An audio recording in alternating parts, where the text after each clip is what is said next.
Hello, magandang umaga aking mga kabisnes. Ngayong umaga po, samahan ninyo po ako papunta sa ating munting negosyo at papunta po tayo sa Binmali. At binabaybay po natin ang Barangay Estancia Lingayen.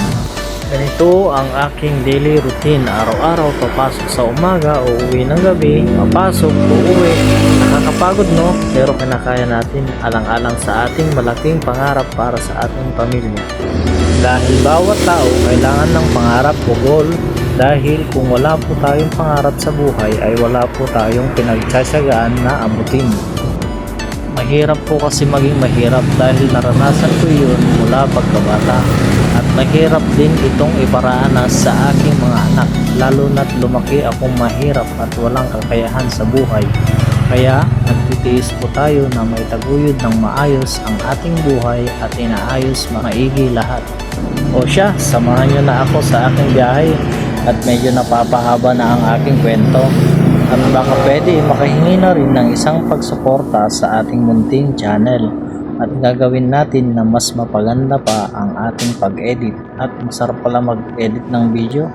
Nakakaliw at susubukin ang pasensya mo, parang puzzle lang. Alright.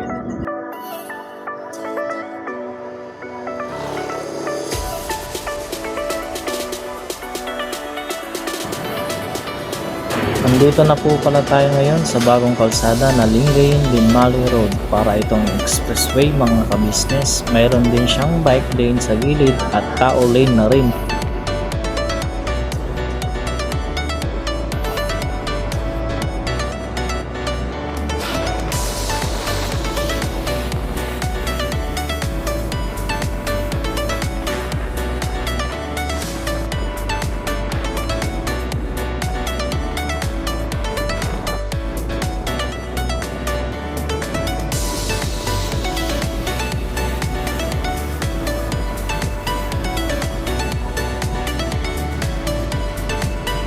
At ito naman po ang simbahang Katoliko ng Binmali, Pangasinan.